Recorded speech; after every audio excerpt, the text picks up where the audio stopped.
Meeting হচ্ছে বলতে আমাদের মেদিনীপুর পুরসভায় যে সমস্ত ডেঙ্গু বিজয় অভিযানে কর্মীরা কাজ করেন তাদেরকে আরো বেশি করে সচেতন করার জন্য আমাদের মাননীয় মুখ্য স্বাস্থ্য আধিকারিক তিনি এসেছেন এবং আমাদের মেদিনীপুর পুরসভার সম্মানীয় কাউন্সিলরগণ এবং মাননীয় জেলা শাসক তিনি চাইছেন বারবার ধরে মেদিনীপুর পুরসভায় যেন ডেঙ্গু না হয়, তার জন্য যা যা প্রয়োজনীয় পদক্ষেপ গ্রহণ করা আমরা সেই কাজটাই শুরু করেছি এবং আমরা অনেক অনেক বেশি করে আমাদের কর্মীরা কাজ করছেন, যারা বাড়ি বাড়ি সার্ভে করছেন, হাউস টু হাউস যারা স্প্রে করছেন, যারা আমাদের কনজারভেন্সি লেবার যারা কোথাও জল জমে আছে কিনা, কোথাও কারো বাড়িতে গাছের টবে ফ্রিজের নিচে যে জল থাকে, আইস বক্স থাকে, বা চায়ের কাপে ডাবের খোলা বা জল যেখানে যদি জমে থাকে 7 দিন যদি কোনো জল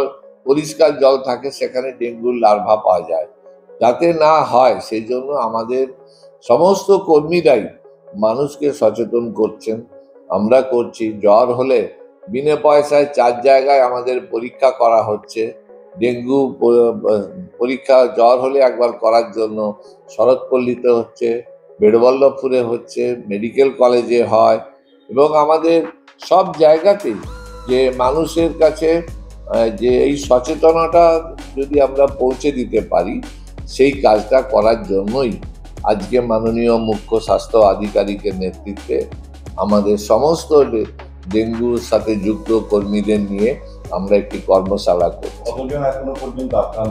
আমাদের মেদিনীপুর শহরে আজকের দিনে 14 জন আক্রান্ত হয়েছেন এবং তার বেশিরভাগটাই কেউ ব্যাঙ্গালোর থেকে এসেছে, কেউ বাইরে থেকে এসেছে, এসে জ্বর নিয়ে এখানে এসেছেন, পরীক্ষা করিয়েছেন, বা অনেকে যারা বাইরে আছেন তাদের আধার কার্ডের অ্যাড্রেসটা দেয়া আছে মেদিনীপুরে, সেখান থেকে কিন্তু মেদিনীপুরে দেখাচ্ছে। এই জন্য আমাদের বর্তমানে ফিজিক্যালি আমাদের এখানে আছে এখন 6 জন, বাকিরা সবারই বাইরের আক্রান্ত। আমরা এখানে অনেকগুলি পুকুর যেগুলো মজে গেছে, কচুরিপানায় ভর্তি, সেগুলো আমরা সংস্কার করার জন্য চিঠি দেওয়া হয়েছে, থানায় অভিযোগ করা হয়েছে, প্রশাসন থেকে আমরা কয়েকটি পুকুর পরিষ্কার করেছি, কিন্তু তা সত্ত্বেও এই পুকুরগুলো থেকে বেশি করে আবর্জনা এবং মজে যাওয়া পুকুরে ডেঙ্গুর লার্ভা সেখানে পাওয়া যাচ্ছে। আমরা সেই জন্য চেষ্টা করছি ওই পুকুরগুলো থেকে তুলে দেওয়ার জন্য, নোংরা এবং আবর্জনা পরিষ্কার করার কাজটা যদি মালিক না করে আমাদেরকে করতে হবে এবং তাকে নোটিশ পাঠাতে হবে এবং তার সমূহ খরচ দিতে হবে। এবং অনেক সময় দেখা যাচ্ছে একটা পুকুরের মালিকানাধীন প্রায় 14 জন 15 জন, কেউ কারো দায়িত্ব নিতে চাইছে না। যার যেখানে যে বড় বড় ফ্ল্যাট বাড়ি হচ্ছে সেই বাড়িগুলোতে কনস্ট্রাকশনের সময় অনেক জল জমে থাকছে, সেই জলগুলো যাতে না জমে থাকে, সেই জল জমা থাকলেই সেখানে মশার লার্ভা তৈরি হচ্ছে। আমাদের প্রতিটি স্কুলকে আমরা আমাদের সচেতনতা আনার জন্য স্প্রে করা হয় মাসে 2 থেকে 3 বার, ধোঁয়া মেশিন দেওয়া হচ্ছে সমস্ত সরকারি দপ্তরগুলোতে এবং আমরা চাইছি যে সবাই মিলে এই অভিযানে সামিল হতে।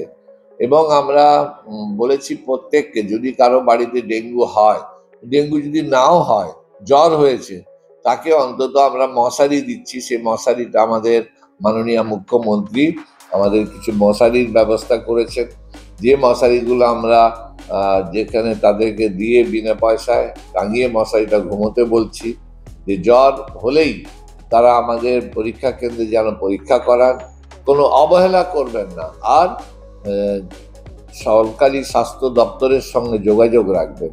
অন্যথায় অন্য কোনো জায়গাতে যদি আপনারা চিকিৎসা করান, কেস বাড়াবাড়ি হলে তখন কিছু করার থাকে না। তাই 1 দিন কি 2 দিন জ্বর হলেই সাথে সাথে সেটা পরীক্ষা করাবেন, পুরসভার সাথে যুক্ত রাখবেন। আমাদের স্বাস্থ্যকর্মীরা আপনাকে রিপোর্ট কার্ড দেবে, সেই কার্ড অনুযায়ী যদি কোনো অসুবিধা হয় সাথে সাথে আমাদের বলবেন, আমরা আপনার উপযুক্ত ব্যবস্থা নেওয়া হবে।